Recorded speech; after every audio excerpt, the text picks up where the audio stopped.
ಇಡೀ ಇದನ್ನ ರಿವ್ಯೂ ಮಾಡ್ತಾ ಇದ್ವಿ. ನಾನು ಸಮೇತ 2-3 ದಿವಸದಿಂದ ಚಿಕ್ಕಮಗಳೂರಿಗೆ ಹೋಗಿ ಬಂದಿದೆ. ಅಲ್ಲಿ ಸಮೇತ ಸಾಕಷ್ಟು ಮಳೆ ಆಗಿದೆ. ನಮ್ಮ ದಕ್ಷಿಣ ಕನ್ನಡ, ಉತ್ತರ ಕನ್ನಡ, ಉಡುಪಿ, ಶಿವಮೊಗ್ಗ ಮತ್ತು ಬೆಳಗಾವಿ ಮತ್ತು ಕೊಡಗು ಈ ಪ್ರದೇಶಗಳಲ್ಲಿ ಹೆಚ್ಚಿಗೆ ಮಳೆಯಾಗಿ ಹೆಚ್ಚಿನ ಹಾನಿ ಆಗ್ತಾ ಇದೆ. ಯಾಕಂದರೆ ಗಾಳಿ ಜಾಸ್ತಿ ಬಂದಿದೆ ಈ ಸತಿ ಮತ್ತು ಸಾಕಷ್ಟು ನಮ್ಮ ಪೋಲ್ಸ್ಗಳು ಸಮೇತ ಡ್ಯಾಮೇಜ್ ಆಗಿದೆ. ನಾವು ಇಡೀ ಎಷ್ಟು ವರ್ಕ್ಫೋರ್ಸ್ ಇದೆ ಅದಕ್ಕೆ ಜೊತೆಗೆ ಟೆಂಪರರಿ ಕಾಂಟ್ರಾಕ್ಟ್ ಬೇಸಿಸಲ್ಲಿ ಸಮೇತ ಜನ ತಗೊಂಡು ಕೆಲಸ ಮಾಡ್ತಾ ಇದ್ದೀವಿ. ಎಲೆಕ್ಟ್ರಿಸಿಟಿ ವಿಚಾರದಲ್ಲಿ ತುಂಬ ಒಂದು ಕೆಟ್ಟ ಪರಿಸ್ಥಿತಿ ಇದು. ಯಾಕಂದರೆ ಬಿಟ್ಟರೆ ಅಲ್ಲಿ ತನಕ ಡಿಮ್ಯಾಂಡ್ ಜಾಸ್ತಿ ಇರಲಿಲ್ಲ.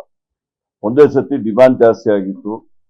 ನಾವು ಆ ಸಮಯದಲ್ಲಿ ಎಲ್ಲ ಥರ್ಮಲ್ ಪ್ಲಾಂಟ್ಗಳನ್ನ ಇನೋವೇಷನ್ಗಾಗಿ ಮೇಂಟೆನೆನ್ಸ್ಗಾಗಿ ಕ್ಲೋಸ್ ಮಾಡಿ ಸುಮಾರು ತಮಗೆಲ್ಲ ಗೊತ್ತಿದೆ 1-1.5 ತಿಂಗಳು ಸ್ವಲ್ಪ ಕಷ್ಟ ಆಗಿದ್ರು ಸಮೇತ ನಮ್ಮ ಎಲ್ಲ ACS ಇರ್ಬೋದು, MD ಇರ್ಬೋದು, ಎಲ್ಲ ಎಸ್ಕಾಂ MDಗಳು, ಎಲ್ಲ ಇಂಜಿನಿಯರ್ಗಳು ಆಸ್ ಎ ಟೀಮ್ ಆ್ಯಕ್ಚುಲ್ ಆಗಿ ಎಲ್ಲ ಕೆಲಸ ಮಾಡಿ ತಮಗೆಲ್ಲ ಗೊತ್ತಿದೆ ಸಮ್ಮರ್ಗಿಂತ ಮೊದಲೇ ನಾವು ಡಿಕ್ಲೇರ್ ಮಾಡ್ತೀವಿ ಈ ಸಮ್ಮರ್ಲಿ ಪವರ್ ಕಟ್ ಇಲ್ಲ ಬರೋದಿಲ್ಲ ಅಂತ ಹೇಳ್ಬಿಟ್ಟು ಅಂತ ಒಂದು ಧೈರ್ಯ ಹೇಳಿಕೆ ಕೊಡಲಿಕ್ಕೆ ನಮ್ಮ ಇಡೀ ನಮ್ಮ ಎನರ್ಜಿ ಡಿಪಾರ್ಟ್ಮೆಂಟ್ ಅವರೆಲ್ಲ ಒಳ್ಳೆ ಕೆಲಸ ಮಾಡಿದ್ದಾರೆ.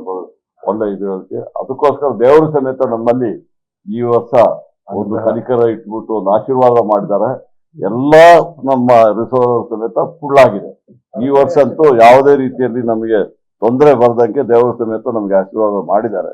ಅದರಿಂದ ಈ ಶುಭವಾರ್ತೆ ಸಮೇತ ನಿಮ್ಗೆ ಹೇಳ್ತೀನಿ. ಆದರೆ ನಮಗೆ ಈ ಮಳೆ ಸ್ವಲ್ಪ ಹೆಚ್ಚಾಗಿದ್ದರಿಂದ ಕೆಲವರಿಗೆಲ್ಲ ಸ್ವಲ್ಪ ಕಷ್ಟ ಆಗಿದೆ. ಕೆಲವರು ಪ್ರಾಣ ಸಮೇತ ಕಳ್ಕೊಂಡಿದ್ದಾರೆ. ಅದಕ್ಕೆ ನಮಗೆ ದುಃಖನೂ ಇದೆ. ಅದರ ಜೊತೆಯಲ್ಲಿ ಯಾರೇ ತೊಂದರೆ ಇದ್ದರೂ ಸಮೇತ ನಮ್ಮ ಲೈನ್ ಮ್ಯಾನ್ಗಳು ಹಗಲು ರಾತ್ರಿ ಕೆಲಸ ಮಾಡ್ತಿದ್ದಾರೆ. ಒಂದು ಚಿಕ್ಕಮಗಳೂರಲ್ಲಿ ಒಂದು ದೊಡ್ಡ ಟವರೇ ಹೋಯಿತು. ಸುಮಾರು 6 ಡೇಸಲ್ಲಿ 7 ಡೇಸಲ್ಲಿ ಅದನ್ನು ರಿಸ್ಟೋರ್ ಮಾಡಿಬಿಟ್ಟು ಜನಕ್ಕೆ ಕೊಡ್ತಾರೆ. ಸ್ವಲ್ಪ ಯಾವುದೇ ಮರ ಬಿದ್ದುಬಿಟ್ಟು ನಾನು ಹೋಗಿ ನೋಡಿದ್ದೀನಿ. ಈ ಮರ ಬಿದ್ದುಬಿಟ್ಟು ಇದು ಆಗಿ ತುಂಬಾ ತೊಂದರೆ ಆಗಿದೆ. ಒಂದ್ಸತಿ ಅದು ರಿಸ್ಟೋರ್ ಮಾಡ್ಬೇಕಾದ್ರೆ ನಮ್ಮ ಹತ್ರ ಕಂಡಕ್ಟರ್ ಇದೆ, ನಮ್ಮ ಹತ್ರ ಟ್ರಾನ್ಸ್ಫಾರ್ಮರ್ ಇದೆ, ಎಲ್ಲ ಇರ್ತದೆ. ಆದರೆ ಜನ ಹೋಗ್ಬಿಟ್ಟು ಕೆಲಸ ಮಾಡ್ಬೇಕಾಗ್ತದೆ. ಅದಕ್ಕೆ ತಮ್ಗೆ ಗೊತ್ತೇ, ತಾವು ಸಮೇತ ಎಲ್ಲ ಗೊತ್ತಿದೆ. ಆ ಥರ ಸ್ವಲ್ಪ ಜನರಿಗೆ ಸ್ವಲ್ಪ ತೊಂದರೆ ಆಗ್ತದೆ. ಒಂದು ವಾರ, ಒಂದು 3-4 ಡೇಸು ಅದನ್ನ ಈಗಾಗಲೇ ಎಸ್ಕಾಂ MDಗಳು ಹೇಳಿದ್ದಾರೆ.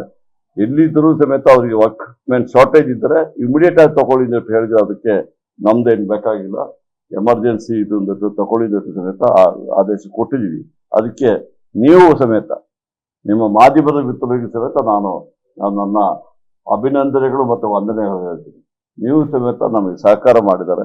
ಬಹುಶಃ ಈ ಒಂದು ಅವಧಿಯಲ್ಲಿ ನಾವು ಹೆಚ್ಚಿಗೆ ಬೇರೆ ರಾಜ್ಯಗಳಿಂದ, ಅದರಲ್ಲಿ UP ಮತ್ತು ಪಂಜಾಬಿಂದ ಬಾರ್ಟರ್ ಸಿಸ್ಟಮ್ ಯೂಶಲಿ ದುಡ್ಡು ಕೊಟ್ಟುಬಿಟ್ಟು ನಾವು ತೆಗಿಬೇಕಾಗಿತ್ತು. ಇದು ನಾವೇನು ಹೇಳಿದ್ವಿ ಅವರಿಗೆ, ನೀವು ನಮಗೆ ಪವರ್ ಕೊಡಿ, ಈಗ ನಮ್ಮ ಮಳೆಗಾಲದಲ್ಲಿ ನೀವು ಕೊಡ್ತೀವಿ ಅಂತ ಹೇಳ್ಬಿಟ್ಟು ಈಗ ನಾವು ಅವರ ಹತ್ರ ಪವರ್ ತೆಗೆದುಬಿಟ್ಟು ಮಳೆಗಾಲದಲ್ಲಿ ವಾಪಸ್ ಕೊಡ್ತಾ ಇದ್ವಿ. ಅದೇ ರೀತಿಯಲ್ಲಿ ಸೆಂಟ್ರಲ್ ಗೌರ್ಮೆಂಟ್, ನೀವು ಈಗಾಗಲೇ ಹೇಳಿದ್ದೀನಿ, ನಮ್ಮ RK ಸಿಂಗ್ ಅವರು ಎನರ್ಜಿ ಮಿನಿಸ್ಟರ್ ಇದ್ದರು ಸೆಂಟ್ರಲ್ ಗೌರ್ಮೆಂಟ್, ಅವರು ಸಮೇತ ನಮಗೆ ಭಾರಿ ಸಹಕಾರ ಕೊಟ್ಟಿದ್ದರು. ಇಮಿಡಿಯೇಟ್ ಆಗಿ ನಮಗೆ ಪವರ್ ಅಲರ್ಟ್ ಮಾಡುವಂಥ ಕೆಲಸವನ್ನು ಮಾಡಿದ್ರು.